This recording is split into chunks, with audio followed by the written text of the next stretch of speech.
Bom, hoje... Ixi, tá até dando reflexo aqui, pronto. Hoje é quinta-feira. Vamos estar falando um pouquinho aqui de reabilitação. Isso. E aí, como me pediram, eu vou estar falando da prostatectomia. Eu tô olhando aqui no computador para mostrar a imagem para vocês, tá bom? E a gente vai se falando. Calma, que hoje eu tô quietinha aqui. Tô até aqui no quarto deitadinha de boa, porque meu telefone tá carregando e não consegui ir lá pro meu cantinho que normalmente eu gravo. Mas tudo bem, o que vale é a intenção, o que vale é não deixar vocês sem a informação. Então, eu vou estar conversando com vocês hoje sobre prostatectomia, que foi o que a gente tinha combinado, não foi isso? Então, deixa eu só abrir aqui, que aí fica mais fácil. Então, olha.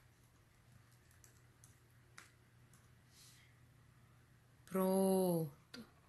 Bom, a prostatectomia nada mais é do que a remoção cirúrgica da próstata.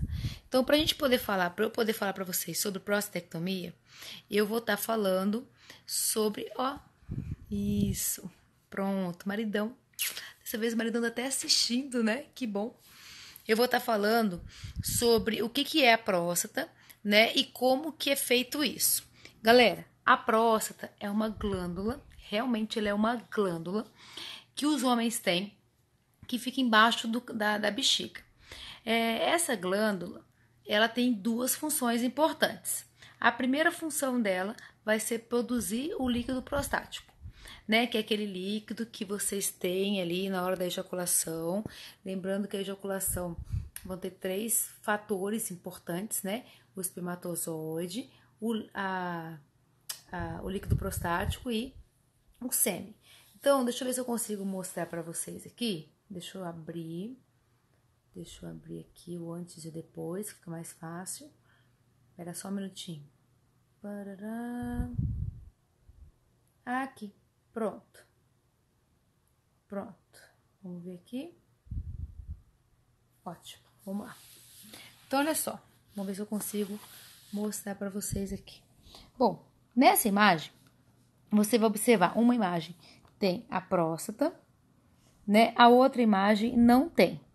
Então, a próstata é essa glândula que ela vai ficar bem aqui embaixo da bexiga. Você vai ver que tem um caninho, sei lá, do pênis, ó, encontra com ela. Esse caninho ali, a uretra, né, o corpo esponjoso, vai encontrar com a próstata, que vai produzir o líquido prostático. Do ladinho dela tem uma vesícula, que é a vesícula seminal. O que acontece? Vamos lá. A próstata vai ter duas funções, como eu falei. A primeira função dela, produzir o líquido prostático. Então, quando o homem ejacula, ele tem na ejaculação 3 componentes. O espermatozoide, que é produzido lá no testículo. Depois, ele tem... aí o espermatozoide sai lá do testículo, sobe até perto da próstata. Na próstata, ele não sobe sozinho, ele sobe por uma diferença de pressão. Então, essa diferença de pressão pelos ductos deferentes, né, que é o caninho que vai levar ele lá. Ele vai receber do sêmen o açúcar. Então, quando o homem fala assim, esse aqui é o meu sêmen, na verdade, ali é uma ejaculação completa que tem espermatozoide, o sêmen, que é o açúcar dele, e o líquido prostático, ele vai funcionar como? Vai funcionar como uma proteção do espermatozoide para ele não morrer queimado dentro do canal vaginal, como se fosse uma cera. Só que a outra função da próstata, que é a mais importante, é funcionar como uma glote. Isso mesmo, uma glote, é mesmo que você engole ou você respira. Então, se vocês observaram, em cima da próstata tem a bexiga, ela fica embaixo. Do lado, as vesículas seminais. Então, como a próstata é uma glândula, ou seja, ela vai apertar, igual qualquer glândula, se eu aperto, ela secreta, né? No caso ali, ela vai gerar o líquido prostático. Para ela liberar esse líquido, ela precisa de uma contração. Então, imagina que em cima tem a bexiga, embaixo tem a próstata.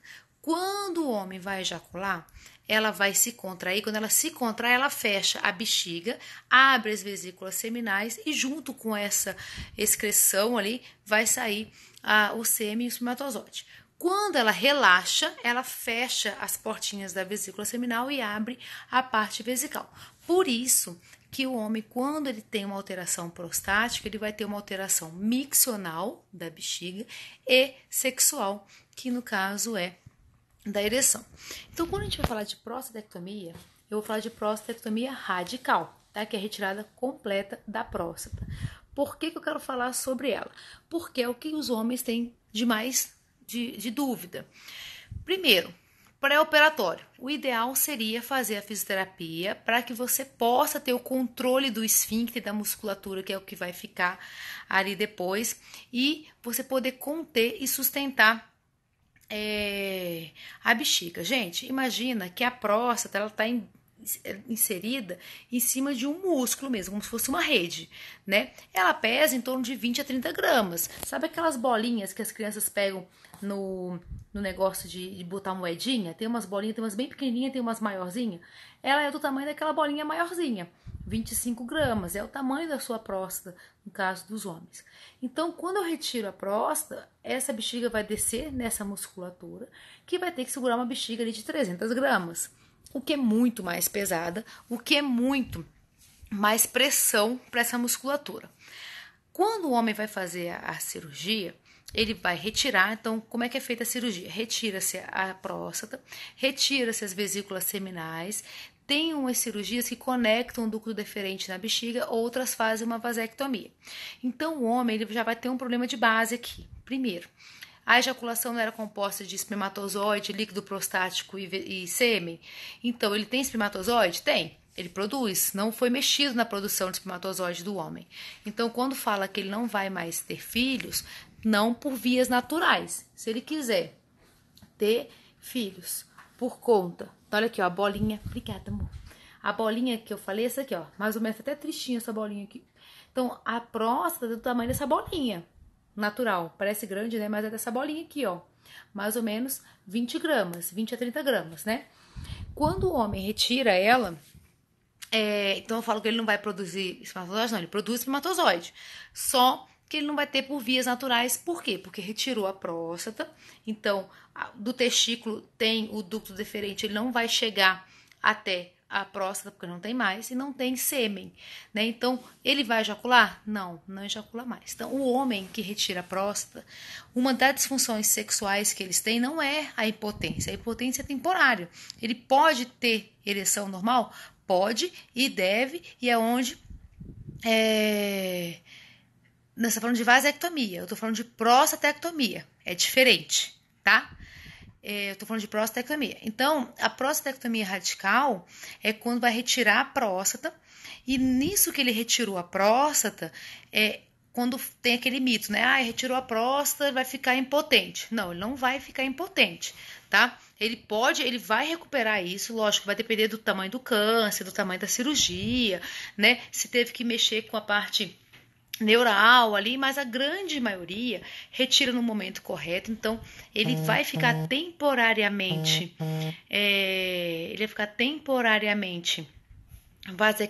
temporariamente com a disfunção erétil por uma questão de mecânica que eu vou te falar agora. Porém, a função principal dele, a disfunção principal sexual ali, vai ser o fato dele não ejacular mais. Então, quando o homem vai ter orgasmo na pós-prostatectomia radical, ele não vai ejacular mais, né? Porque ele não tem nem próstata, nem vesícula seminal, beleza? Bom, no pós-cirúrgico da prostatectomia, a grande maioria vai ficar ali com uma sondinha. E eu sempre pergunto para os homens assim, tá, você ficou com a sondinha? Fiquei. Quanto tempo? Fiquei 15 dias. Tá. Porque o protocolo brasileiro vai em torno de 7 a 21 dias. E por que ele ficou 15 dias? Por que você ficou com a sondinha? A maioria não sabe. Porque o médico pediu, tal. Então, olha só. Fica-se com a sondinha. Por quê? Porque a sonda, ela vai primeiro treinar toda a cirurgia. Então, independente se a cirurgia foi robótica, laparoscópica ou aberta, Qual é o diferencial? Cirurgia aberta, é feita uma incisão, né, aberta ali, suprapúbica, em cima do púbis, ele vai abrir, é uma cirurgia aberta mesmo. Então, o cirurgião, no caso o urologista, ele vai abrir, vai chegar no tecido, vai cortar tecido por tecido, vai chegar ali no canal, na próstata, ele vai ter uma visão melhor. Qual é a vantagem dela? A visão dele em relação ao câncer, ao tumor, aos tecidos adjacentes é maior. Qual é a contraindicação dela? A contraindicação não, tipo, o problema maior dela, o pós-operatório, porque você vai imaginar uma cirurgia grande, né? Você vai abrir tecido por tecido até chegar ali, então o índice de infecção hospitalar é maior, né? O risco de aderência de tecido é maior, então assim, o pós-operatório é mais chato, né? Mas ainda é um grande número que faz com a cirurgia aberta, né? Aberta.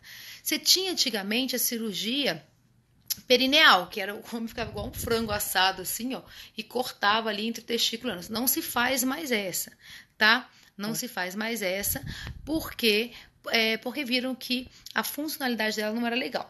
A laparoscópica, ele vai vir com aparelho de laparoscopia, então são incisões muito pequenas, né? A visão da cirurgia é um pouco mais restrita, então, na verdade, o médico ele já vai ter que ter, por meio de exames, né, a certeza do tamanho do câncer. Ela é menos incisiva, então, na verdade, o pós-operatório é muito melhor, né? E aí, quem faz, no caso, é o cirurgião, o urologista ali, está realizando ela. O tempo de treinamento dela é maior do que a aberta. A robótica, ela vai ter quase que o mesmo princípio que a laparoscópica, só que a robótica, quem faz é um robô. O médico meio que ele fica dentro de uma cabine, assim, como se fosse um videogame, cauterização, então o risco de como é que é o nome? Infecção hospitalar é bem menor, mas era uma cirurgia muito mais cara. O fato é, uma vez que retirou o segmento, retirou a próstata, o homem vai ficar com aquela sondinha ali. Essa sondinha, como eu falei, vai em torno de 7 a 21 dias. E o mais importante dela, além de drenar, é que a gente tem que lembrar que a próstata, quando ela retirou, ele vai juntar a bexiga com o finalzinho da uretra. Então vai ficar ali. Só que eu preciso de uma cicatriz, porque a uretra é um orifício, né? E se eu não colocar nada, ele vai fechar. E o que a gente chama de estenose uretral, ou seja, ela vai fechando, o homem não urina mais. Então essa sonda, além de drenar toda a cirurgia, ela também vai servir para criar um modelo cicatricial importante ali, um anel cicatricial, que quando retirar a sonda, mantém aberto tanto a bexiga quanto a uretra. Problema disso, se retirou a sonda antes do tempo ou após o tempo, ela vai gerar uma atrofia maior esfincteriana, se ficar muito tempo com a sonda. E se retirar antes do tempo, você vai ter ali um probleminha de uma facilidade em estenose uretral, né? Então, quando eu retirar a sonda, a fisioterapia, eu como fisioterapeuta urológica, trabalho há 16 anos com isso, eu oriento as minhas alunas e oriento os meus pacientes a esperar pelo menos um mês da retirada da sonda para a gente iniciar a fisioterapia. Por quê? Porque a fisioterapia ela vai ser feita no local abaixo da retirada da próstata. Não é exercício físico apenas, como o pessoal imagina, que são os exercícios de Kegel. Não é isso.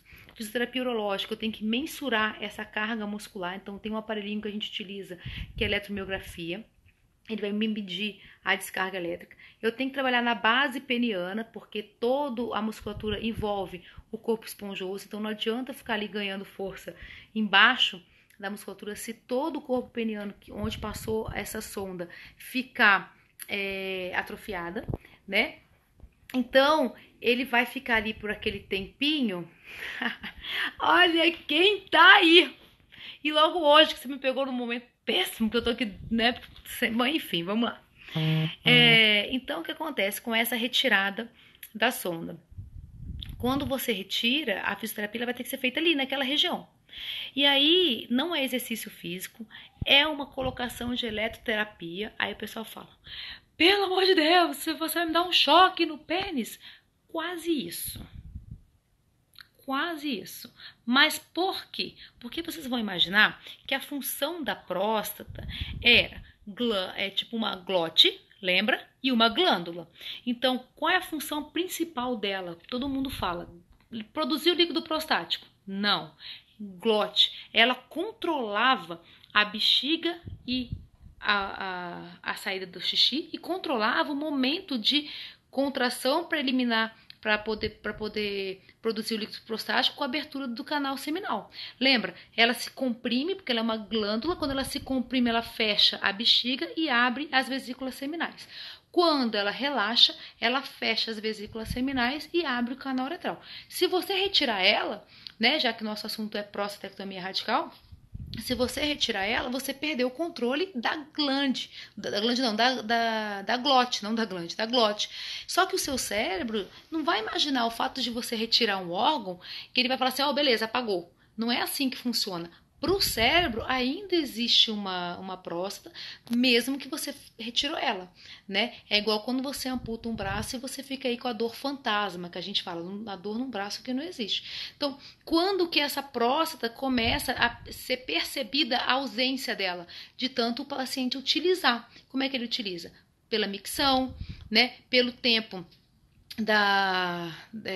pela tentativa de ejaculação, que não vai ter mais, né? Então, toda vez que o homem vai ejacular, por exemplo, numa retirada de próstata, quando ele consegue ter uma ereção, que os nervos estão preservados, lembrando que é um mito muito grande você falar que retirou a próstata e 100% dos homens vão ficar com a impotência. Não vão. Vocês vão ter a ereção, mas não vão ejacular. É isso que é importante. Só que na hora que vai ejacular, para o cérebro ainda existe próstata.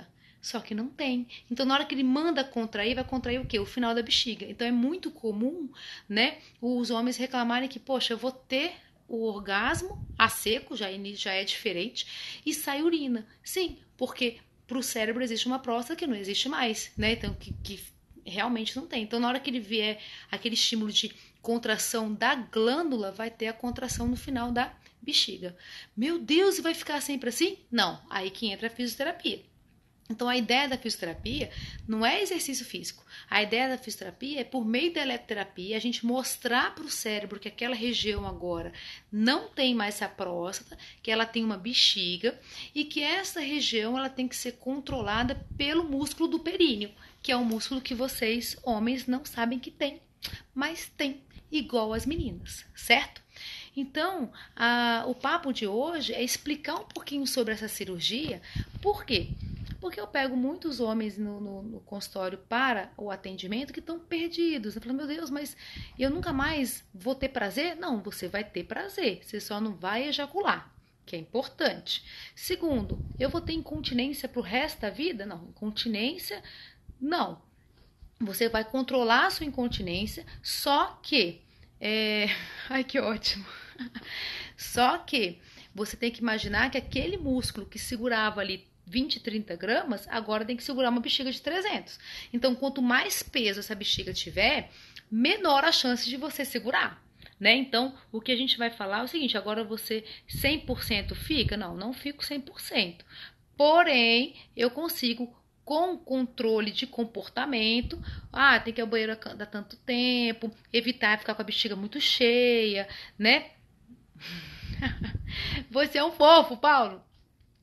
Aí sim você consegue ter o controle.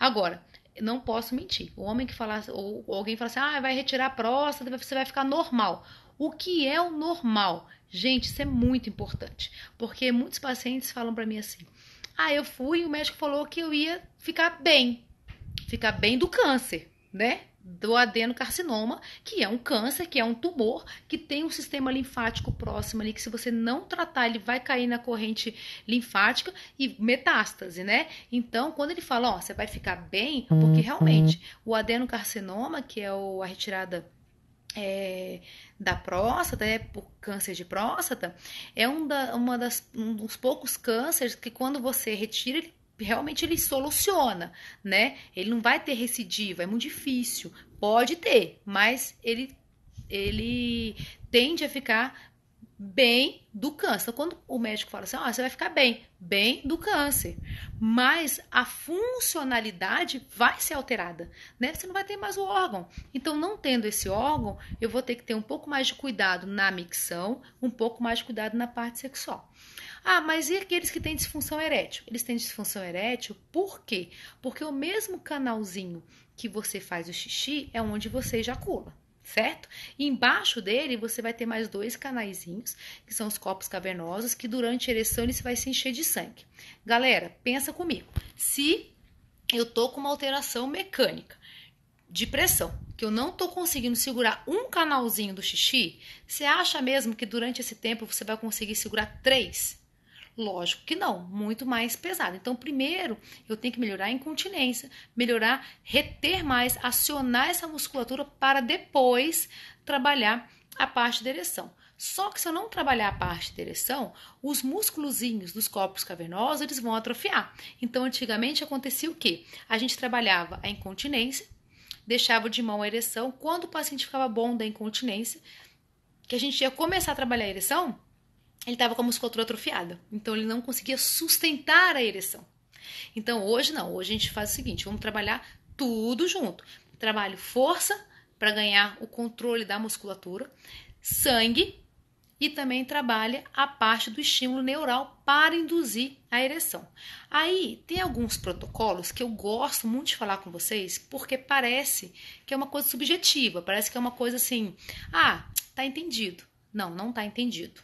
Então, um dos protocolos que alguns médicos utilizam, porque são linhas, tá, gente? Não é porque um não utilizou que ele é bom ou ele é ruim. São linhas de tratamento. Igual você tem na terapia da fisioterapia, você tem o fisioterapeuta que segue a linha francesa, o outro europeia, o outro, enfim, americana. São linhas. O objetivo vai ser o mesmo, a recuperação do paciente. Então, no caso dos homens, na sociedade europeia, eles priorizam esse protocolo, que a gente nomeia de protocolo Viagra, tá? Na sociedade americana de urologia, eles já não usam muito esse protocolo, então cada um vai seguindo um ritmo. O fato é, se por acaso você conhece alguém que fez a cirurgia de próstata, e o médico passou o tal do protocolo Viagra, que é a utilização do Viagra, né? É o nome comercial, tá? É porque sildenafil é muito difícil de falar, eu tenho um problema de dicção. Então, então ele passou o protocolo que é utilizar o Viagra 3 vezes por semana. Aí o paciente vai imaginar o quê? Você imaginaria o quê? Você imaginaria que isso aí é para ereção, correto? Beleza. E se o médico falasse pra você assim, você vai tomar 3 vezes por semana, você vai fazer o quê? Você vai pegar e vai tomar. Como você tomaria? Como é que você tomaria isso? A maioria pega e toma de manhã, ou toma de tarde, toma de noite, enfim. Não. O medicamento para ereção, ele é um vasodilatador, ele vai potencializar a ação vascular, ele precisa de um estímulo, o estímulo sensorial. Olha o pulo do gato. Então, se o paciente tomar, mas não estimular o pênis, não vai adiantar muita coisa. O sangue não vai para aquela região. E aí, quando você conversa com os clínicos, você fala, não, mas está entendido. Não, não está entendido. Então, se vocês estiverem passando por alguém que, eu vou precisar tomar o protocolo Viagra, o que eu sugiro? Toma o medicamento, meia hora antes do banho, por exemplo. Por que no banho? Porque o banho é um momento seu e só seu, tá? Você vai fazer isso na frente dos outros, pelo amor de Deus. Não é porque retirou a próstata que você vai ficar assim. Né? Tipo, agora eu tô doidão. Não, vamos respeitar a galera, faz o negócio no banheiro que é melhor, tá? Outra coisa, você toma um banho quente, que aí o próprio vapor do chuveiro, da água quente, já aumenta ali a vasodilatação, aumenta o sangue e que vai facilitar essa função desse protocolo. Então, o paciente vai lá e toma o medicamento uma meia hora, 40 minutos antes do banho. Chegou no banho, o medicamento vai começar a fazer o efeito. Por quê? Porque só o fato de eu aumentar a temperatura local, ele já vai ficar um pouco mais potente. Aí sim, no banho, o paciente vai fazer o que a gente chama de automanipulação. Automanipulação é uma forma sutil e muito bonita de falar masturbação. Entendeu? Mas ele vai tentar sozinho lá. Faz lá, leco lá com o pênis. Por que sozinho? Minha esposa não pode fazer? Gente, vamos lá. Você acabou de retirar a próstata.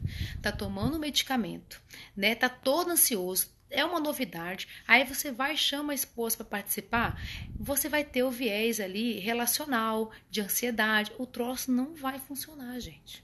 Testa sozinho primeiro, você conversa com ele. E aí quando você toma o medicamento e faz essa mobilização sanguínea, aí sim o sangue vai ser ativo, porque você vai ter o sistema límbico acionado, né, para poder estimular nervo dorsal e tentar ter ereção. Mas a função desse protocolo, na verdade, é aumentar a quantidade de sangue ali para cicatrizar mais rápido a cirurgia e evitar que tenha uma atrofia muscular peniana. E, obviamente, estimular também a parte da ereção. Então, quando vocês, se algum médico indicar isso, você tem que tomar esse protocolo para essa função. Entendeu? Não é só para a ereção, porque senão frustra. O paciente chega lá, vai tomar o medicamento, não tem a próstata, e aí ele não consegue ter ereção, ele fica frustrado. Aconteceu alguma coisa. A função desse protocolo, para uma retirada de prostatectomia radical, não é para a ereção, né? Ajuda, mas é para melhorar a cicatrização, evitar a atrofia da musculatura, principalmente bulbo esponjosa, dos corpos cavernosos, para que você possa ganhar e recrutar mais força nesse pós-operatório agudo, que quanto mais rápido a gente acionar, mais fácil de reabilitar. Lembra, se você ficar 2, 3 anos sem fazer a fisioterapia, ou seja, sem reabilitar, mais tempo atrofiado. Então é muito mais difícil da gente ganhar força, controle, né? E voltar à função que era. Então, a ideia do protocolo é essa. Então, eu vim conversar com vocês sobre a prostatectomia radical e falar o que eu falo para os meus pacientes. Mas o meu médico não passou isso. Beleza, a linha dele, vamos seguir o que ele trabalha. O fato é, vamos esperar 1 mês a retirada da sonda, retirou a sonda e vem com a fisioterapia. Na fisioterapia, qual a nossa função? Estímulo neural, então é colocado eletrodos, aí também depende de fisioterapeuta para fisioterapeuta. Eu faço na base entre o testículo e o ânus e na base peniana para estimular o corpo cavernoso e a musculatura profunda do elevador do ânus, com uma eletroestimulação neural, então eu estimulo o nervo para estimular a contração e o cérebro entende que aquilo está contraindo, mesmo que não seja você, é uma contração involuntária. Quando ele começa a contrair, ele vai percebendo que não tem mais aquela glândula ali e meio que vai apagando aquela glândula para você ter uma função melhor, uma função fisiológica da retirada de próstata, beleza? Quanto tempo? Varia de paciente para paciente. Logo depois, assim, a gente vai passar uns exercícios, que é o que você dá conta de movimentar sem perder força, né? Para que você tenha o controle e o ganho da musculatura e o controle funcional. Lembrando que o homem que urina bem, sexualmente é um arraso. Uma dica também, tá, meninas? Isso independente de ter próstata, não. Se o cara tá urinando mal, foge, tá, gata? Porque o negócio não tá bom. Não, brincadeira. Mas você tem que imaginar que a próstata é o que faz esse controle. Então, se o cara tem uma dificuldade para urinar, tem uma dificuldade, por exemplo, para cortar o jato de urina, então provavelmente ele também não vai ter força ali para manter e sustentar a ereção. Só a dica. Mas o homem que retirou a próstata, sim, a gente vai trabalhar tudo isso para ele ter um controle funcional miccional primeiro, que é o controle do xixi, e depois da parte da ereção. Beleza? Galera, esse foi o bate-papo de hoje, para falar um pouquinho sobre prostatectomia radical, que tem solução. Parar com esse mito. Homens, parem, pelo amor de Deus, com preconceito. Tem que ser feita o toque a partir dos 40 anos, 45 anos, tá? Hoje a Sociedade Brasileira de Urologia estimula que a gente chama de SBU jovem, que assim que o paciente tiver a primeira ejaculação dele, ou seja, com 12, 13 anos, ele ir no urologista, para que o urologista... sim, no YouTube. Depois que acabar esse vídeo, Paulo querido, ele vai ser editado, ele fica no YouTube. E aí, quem puder, gente, por favor, se inscreve no canal. Hoje eu nem tô tão bonitinha assim, mas normalmente tem muitos vídeos que eu tô bem arrumadinha. E lá no YouTube tem vários outros vídeos. Tem sobre incontinência, tem sobre meditação, tem vários conteúdos. Toda vez que eu lançar um conteúdo novo, vocês vão receber no sininho lá, né, no e-mail, esse conteúdo. Lá também tem os contatos, então tudo que eu faço ao vivo, ele vai ficar 24 horas aqui no Instagram e logo em seguida eu ponho no YouTube e aí fica lá para vocês poderem ter acesso a todo esse conteúdo, certo? Bom, então eu tava comentando, até esqueci o que eu tava falando. Ah, não, tá, lembrei. Então eu tava comentando em relação à próstata. Tia Bia, você viu que o meu óculos tá combinando com a minha blusa? Não, gente, se deixar, eu vou ficar conversando com o Paulo aqui, porque ele é meu psicólogo lindo, fofo. Mas é porque eu tô super chique, depois eu te mostro com uns 15 óculos, vamos combinando com a blusa. Bom, então, mais uma vez, obrigada aí pela participação de vocês. Tamo junto. Amanhã é sexta-feira. Sexta-feira sobre saúde sexual. Vou falar sobre um tema delicadíssimo, mas muito legal, que rima com legal. Vamos ver se vocês entendem. Será que vocês pegaram o negócio? Será? Vamos ver, hein? Ó, o assunto da manhã, sexta-feira sexual, é um assunto legal, tá? Vamos ver o que vocês vão falar aí, beleza?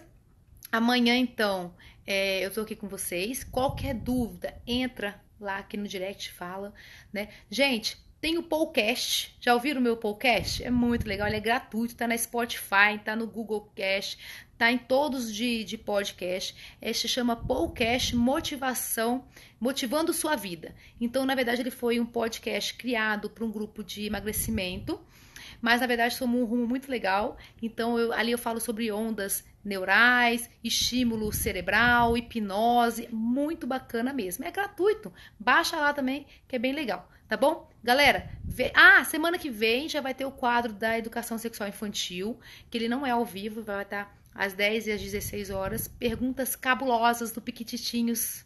Será que vocês vão saber responder? Claro que não, deixa comigo que eu respondo, né? Aí eu respondo e vocês ajudam aí os pequenininhos numa educação sexual de qualidade, tá bom? Então, até amanhã, fiquem com Deus e mais uma vez, obrigada aí pela participação, tá? Beijo!